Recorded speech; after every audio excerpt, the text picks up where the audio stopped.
11वीं मैथ के सभी विद्यार्थियों का स्वागत है। विद्यार्थियों, बेसिक कॉन्सेप्ट के अंदर आज हम बात करेंगे सरल रेखा का अंत्यखंड रूप। जो आपकी सरल रेखा होती है उसका जो अंत्यखंड रूप है, जिसे हम इंटरसेप्ट फॉर्म भी बोलते हैं, उसकी बात करेंगे, उसकी चर्चा करेंगे, उसके ऊपर हम क्वेश्चंस करेंगे। तो ये आपका 13वां वीडियो लेक्चर है। बेसिक कॉन्सेप्ट के वीडियो आप नियमित रूप से देखिए। सरल रेखा के अंत्यखंड रूप की पहले बात करें तो सबसे पहले परिचय करते हैं अंत्यखंड क्या होता है। अंत्यखंड एक लंबाई होती है, हम लेंथ को अंत्यखंड बोलते हैं। नया शब्द है बच्चे के लिए। अंत्यखंड यानी लंबाई, अक्षों के साथ जो लंबाई काटी जाती है रेखा की, उसे अंत्यखंड बोलते हैं। देखिए, हमारे पास ये कोई एक 2D सिस्टम है। एक्स अक्ष, वाई अक्ष, एक्स अक्ष, वाई अक्ष, मूल बिंदु 0 0, एक्स की ऋणात्मक दिशा, वाई की ऋणात्मक दिशा। अगर कोई भी रेखा निर्देशी अक्ष, इन्हें हम दोनों को क्या बोलते हैं? निर्देशी अक्ष या निर्देशी अक्षें। निर्देशी अक्ष यानी पेड़ को निर्देशी अक्ष बोला जाता है, जिसमें पहला नाम x का आता है, उसके बाद y का। ये निर्देशी अक्ष हैं दोनों। अगर कोई भी रेखा निर्देशी अक्षों से अंत्यखंड काट के गुजरती है, देखिए मान लेते हैं कोई भी रेखा इस तरह से निकल गई, तो x अक्ष के साथ इसने जहां तक अंत्यखंड काटा है, यानी ये जो लंबाई है, ये x अंत्यखंड को व्यक्त करती है। मान लेते हैं ये लंबाई स्मॉल a है और y अक्ष पर ये अंत्यखंड आपका स्मॉल b है। तो ये जो रेखा है आपकी, इस रेखा का समीकरण हम लिखते हैं x upon a plus y upon b बराबर 1। ये इस रेखा का अंत्यखंड रूप कहलाता है। अब ये किस तरह से बनता है, इसके अलग अलग क्या क्या केसेस हैं, इस पे क्वेश्चन किस तरह से आते हैं, अपन उसकी बात करते हैं। देखिए, पहले आप, अगर हम इस बिंदु की बात करें तो x अक्ष पर ये बिंदु है, इसका अगर हम कोऑर्डिनेट लिखें तो ये कोऑर्डिनेट होगा a0।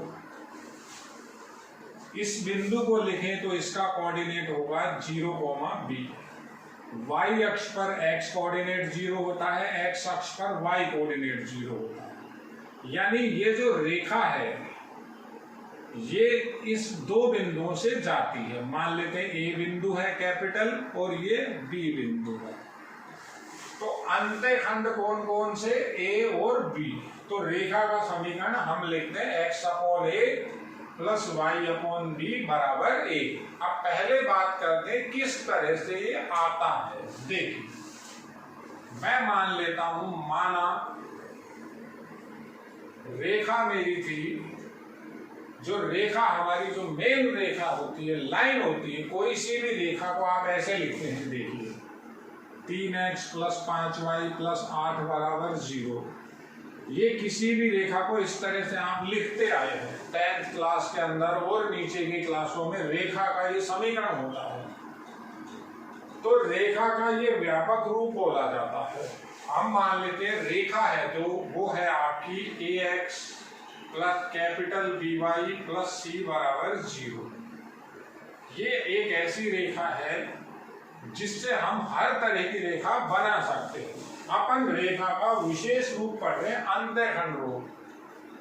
अंत्यखंड रूप में आपको क्या देखना होगा? x अक्ष पर अंत्यखंड की लंबाई कितनी है, y अक्ष पर अंत्यखंड की लंबाई कितनी है। अब ये बना कैसे? पहले इसी की बात चल रही है, इससे ये बनेगा। ये तो साधारण रेखा हो गई, जनरल रेखा हो गई, एक लाइन हो गई। अब इस रेखा के अंदर यह रेखा, देखिए, यह a0, ये a0 व 0b से गुजरती है।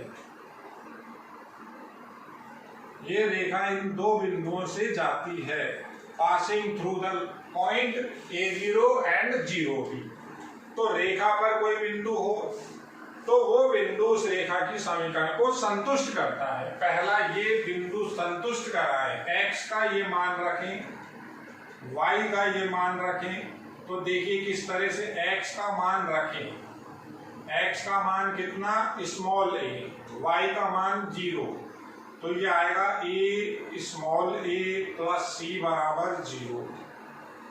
पहली बात देखिए आप अंतःखंड रूप बनता कैसे है अपन को वो भी देखना है। और ये 0b से भी जाती है रेखा, तो ये x का मान रखें, y का मान स्मॉल b रखें, तो capital B small b plus c बराबर 0। इससे मैं कैपिटल A का मान निकालता हूं, तो कैपिटल A का मान कितना आएगा, ये माइनस C हो जाएगा, स्मॉल a का भाग लग जाएगा। देखिए समझिए, इस दूसरी से मैं कैपिटल B का मान निकालूं तो ये स्मॉल c तो उधर चला गया, कैपिटल C उधर चला गया और स्मॉल b का भाग लग गया। ये दोनों के दोनों मान वापस इसमें अगर हम रख दें, वापस हम इसी समीकरण में रख दें, इसी से निकाले हैं, अगर यहीं रखें तो देखिए क्या आता है, a का मान रखें ये तो माइनस c बटा a और वहां x लिखा हुआ है, प्लस माइनस c बटा b y और प्लस c बराबर 0। देखिए बहुत सिंपल है। अब माइनस c कॉमन ले लिया, तो माइनस c सारे से कॉमन लिया तो ये तो बचा x upon a plus minus c common ले लिया था y अपॉन b और माइनस c कॉमन लिया तो माइनस 1 बराबर 0।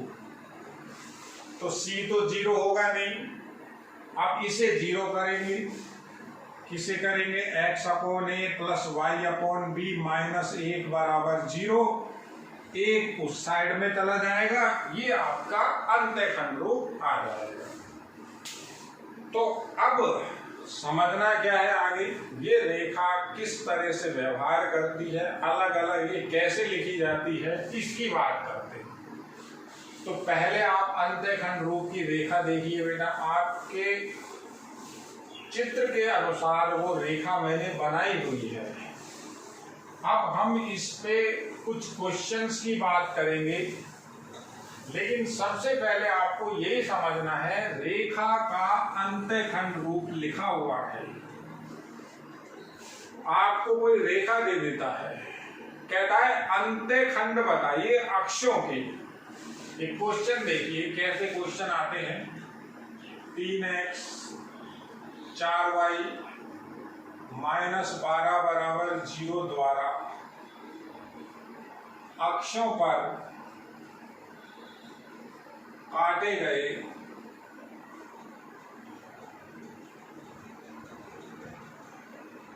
अंतःखंड ज्ञात कीजिए। इस तरह के आपके छोटे क्वेश्चन हैं। कहता है एक रेखा दे रखी है, इसके द्वारा अक्षों पर काटे गए अंतःखंड ज्ञात कीजिए। तो ये अंतःखंड रूप है आपका x बटा ये अंतःखंड कौन से हैं, a व b। यहाँ अंतःखंड हमारे पास है, अंतःखंड क्रमशः a व b है। कहां पर, इस रेखा के अंदर। क्रमशः का मतलब क्या होता है, रेस्पेक्टिवली, यानी पहला अंतःखंड x अक्ष का होता है हमेशा, दूसरा y अक्ष का होता है। तो अंतःखंड कैसे निकलेंगे, आप इस रूप में लिख दीजिए इस रेखा को। बड़ा सिंपल है, कैसे लिखेंगे, 3x प्लस 4y 12 उधर चला गया। अब ये 12 का भाग दे दीजिए, पूरी समीकरण में 12 का भाग। 12 का भाग क्यों, मुझे बराबर में 1 चाहिए, तो ये आया 3x बटा 12, 4y/12 और 12/12। 12 से भाग, हर स्टेप को भाग देते हैं। तो क्या बना, x बटा ये कैंसिल 4, y/3 बराबर 1। तो अब तुलना करें तो अंतःखंड क्या हुआ, 4/3। छोटा सा सवाल, आंसर क्या देंगे, अतः अंतःखंड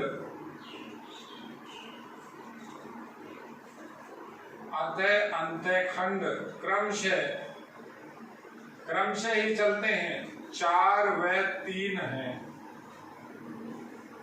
ये 4/3 अंतःखंड आ गए। ये पहला x अक्ष का अंतःखंड, ये y अक्ष का अंतःखंड है। यानी यहां से यहां तक की दूरी 4 आएगी और ये दूरी आपकी 3 आएगी। देखिए आप, अब क्वेश्चन से ही आपको ये आइडिया लगेंगे कि किस तरह का आपका रेखा का जो अंतःखंड रूप है वो किस तरह से काम करता है। मैं चित्र की सहायता से बताता हूं। देखिए, मान लेते हैं ये दूरी आपके पास 3 दी हुई है, ये दूरी आपके पास 2 दी हुई है। तो अब कहता है इस रेखा का समीकरण बताइए। चित्र को देखिए और इस डायग्राम को देखकर ही इस रेखा का समीकरण बताइए।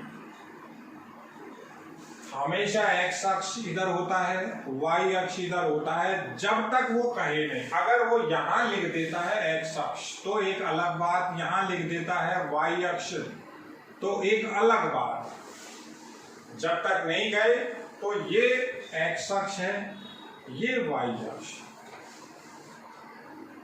अब कैसे निकालेंगे, देखिए मैं लिख रहा हूं x upon plus y upon बराबर a। वहां लिखा हुआ है x अपॉन a, यानी ये अंतःखंड 4। अब ये अंतःखंड x अक्ष का अंतःखंड 3 है, लेकिन ये दिशा ऋणात्मक है। ये रेखा अगर ऐसे होती, अभी उसी को भी मैं आपको बताऊंगा, तो यहां -3 लिखा, अंतःखंड ऋणात्मक दिशा में, x अंतःखंड लंबाई तो धनात्मक होती है, लेकिन ये जो बिंदु है, ये बिंदु के जब कोऑर्डिनेट की बात करते हैं तो इसके कोऑर्डिनेट हो गए आपके -3,0। रेखा इसको भी संतुष्ट करेगी अभी। और ये हुआ 2, ये धनात्मक ही है। ये वो रेखा का समीकरण है। आप ये बिंदु इसमें रखिए, ये इसको संतुष्ट करेगी। देखिए x का मान रखिए, -3 बटा -3 1 हो गया, y का मान 0 हो गया, 1 बराबर 1 हो गया। और ये दूसरा बिंदु हो गया, बिंदु हालांकि नहीं पूछ रहा, 0,2। तो ये बिंदु भी इस रेखा पर है, इसको संतुष्ट करेगा। बिल्कुल सिंपल है। अब बात करते हैं, अगर ये रेखा, ये वाली रेखा पूछता है, अब कहता है ये यहां से यहां तक की दूरी 3, तो ये धनात्मक अब लिखता हूं x/3 प्लस y/2 बराबर 1। ऐसे ही कहता है यहां से यहां तक की दूरी 2, कहता है ये रेखा बताइए। तो ये भी ऋणात्मक अंतःखंड है, ये दूरी फिर 2 बता रहा है वो, ये भी ऋणात्मक अंतःखंड है। तो अब ये जो रेखा आपकी आई, इस रेखा का जो समीकरण होगा, ये रेखा का समीकरण होगा x/-3 y/-2 बराबर 1। और एक रेखा ये रही। अगर कहता है ये वाली रेखा बताइए,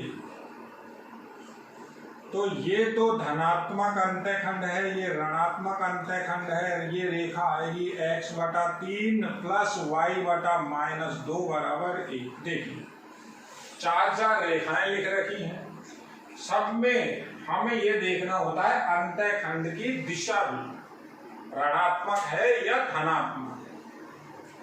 बहुत आसान चीज है। अब अक्षों पर अंतःखंड की ये रेखा है, जैसे ये क्वेश्चन किया, मैं आपको इसी पे थोड़ी सी आगे बात बताता हूं। देखिए कहता है अल्फा 0 व 0 बीटा से जाने वाली रेखा ज्ञात कीजिए। अब या तो आप डायग्राम बना लीजिए, आप डायग्राम बना दीजिए 2 बिंदुओं का। डायग्राम कैसे बनता है, मान लेते ये दूरी अल्फा है, तो ये बिंदु क्या हो गया, अल्फा 0 हो गया, एक्स अक्ष पर है ये बिंदु, और ये बिंदु, ये दूरी मैं बीटा मान लेता हूं, तो ये बिंदु हो गया मेरा 0 बीटा। तो रेखा ऐसे गई, यानी अंतःखंड दे रखे, एक्स अंतःखंड है, वाई अंतःखंड है, तो इस रेखा का समीकरण सीधा लिखा जा सकता है x/अल्फा y/बीटा बराबर 1। देखिए अंतःखंड रूप है। अंतःखंड की दिशा भी आपको देखनी होती है। अभी यहां पर मैंने दोनों पॉजिटिव लेके काम किया है। सरल रेखा का अंतःखंड रूप है। दोनों अंतःखंड हमें निकालने पड़ते हैं। कैसे निकलते हैं और इसी के अंदर अपन आगे की बात करते हैं। देखिए बेटा थोड़ी सी देखिए, आपसे कहता है 4 0 व 0-4 से गुजरने वाली रेखा ज्ञात करो। अब 2 तरीके होते हैं किसी भी क्वेश्चन को करने के लिए। या तो आप ऐसा समझ लीजिए ये बिंदु x अक्ष पे है, ये y अक्ष पे है। अगर रेखा के 2 पॉइंट, एक x अक्ष पर एक y अक्ष पर, तो उसका अंतःखंड रूप ही आएगा। x अक्ष पे जो बिंदु होता है उसमें y कोऑर्डिनेट 0 होता है, y निर्देशांक 0, y कोऑर्डिनेट 0। तो बिंदु कहां होगा, x अक्ष पर। और अगर x निर्देशांक 0 हो,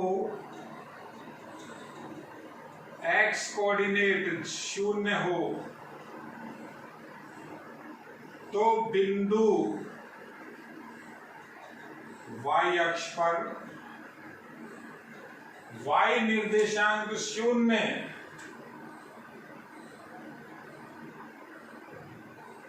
तो बिंदु x अक्ष पर, ऐसा आपको मालूम है।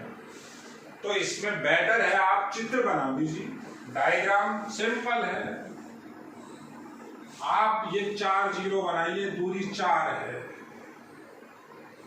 ये एक बिंदु हो गया 4 0 x अक्ष पर, और वो है 0-4, तो -4 नीचे की ओर इतनी ही दूरी पर, ये -4 हो गया।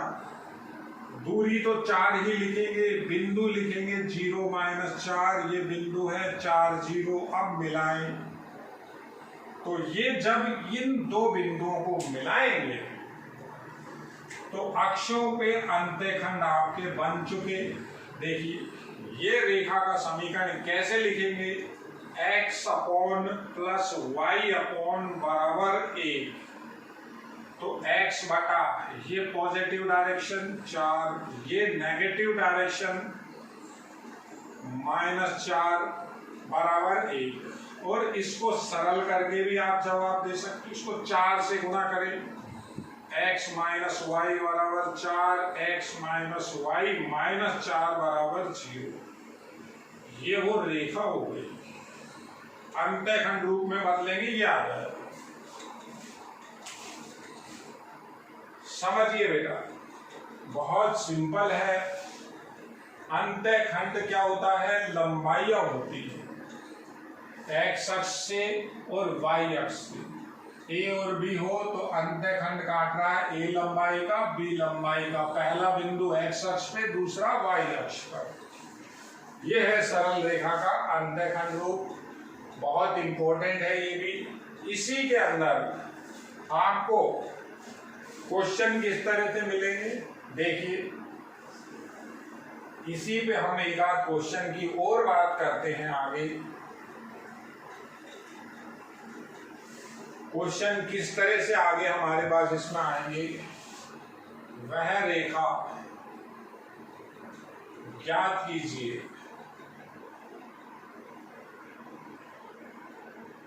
ज्ञात कीजिए जो अक्षों के साथ समान अंतःखंड काटती है।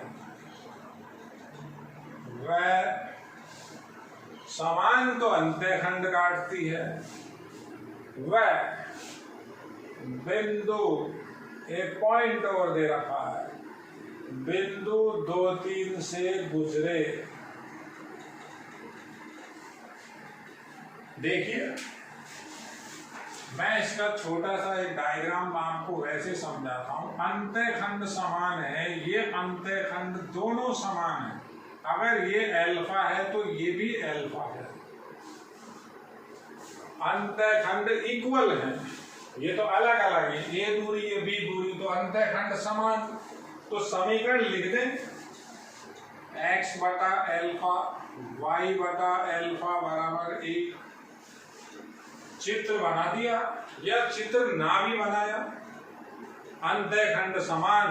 देखिए ये x अंतःखंड y है, कुछ भी ले लीजिए, a और a, b और b, c और c, कुछ भी लीजिए, अल्फा है तो अल्फा से गुणा करें तो x प्लस वाई बराबर अल्फा, ये हमारा आंसर होगा। अल्फा का मान हो चाहिए, अल्फा तो आपने माना है, मानी हुई चीज का मान रखना होता है। तो ये क्या कह रहा है, बिंदु 2, 3 से जाती है, यह 2, 3 से गुजरती है, यह रेखा 2, 3 से गुजरती है। तो ये कॉन्सेप्ट आपको हमेशा याद रखना होगा। अगर कोई भी बिंदु किसी रेखा पर है या कोई बिंदु किसी रेखा से गुजरता है तो वो बिंदु उस रेखा की समीकरण को संतुष्ट करेगा, या रेखा किसी बिंदु से जाए, एक ही बात है। यानी x का मान 2, y का मान 3 इसमें रख सकते हैं। रखें तो 2 तो रखा x की जगह, y की जगह 3 रखा, अल्फा, अल्फा का मान 5 आ गया, वापस रख दीजिए। तो 5 रखा तो x प्लस वाई बराबर 5। अब अंतःखंड रूप में बदल के बताता हूं आपको। तो 5 का भाग दे दूं, यही आंसर है, आंसर तो आ चुका, मैं तो आगे की बात, 5 का भाग दे दिया, ये 5 का भाग दिया। अब देखिए अंतःखंड समान है, दोनों अंतःखंड समान है, और ये 2, 3 से अगर जाएगी तो 2, 3 इसको संतुष्ट करेगा। रख के देखते हैं, 2/5 प्लस 3/5 बराबर 1 आना चाहिए, 1 ही होता है इसका गुण। तो देखिए बेटा, ये है सरल रेखा का अंतःखंड। ये डायग्राम को समझिए, ये x अंतःखंड है, ये y अंतःखंड है। जैसा अंतःखंड लेंगे वैसा समीकरण हो जाएगा। आपने अंतःखंड अल्फा ले लिया, यहाँ अल्फा आ जाएगा। आपने y अंतःखंड को बीटा ले लिया तो y अपॉन बीटा आ जाएगा। ये आपके ऊपर है, आप कुछ भी रख सकते हैं। हमें केवल अल्फा और बीटा का मान ही चाहिए होता है। हर समीकरण में, हर रेखा में केवल दो चीजें चाहिए होती हैं, दो अचर चाहिए होते हैं, समीकरण हमारा निकल जाता है। देखिए बेटा, धन्यवाद।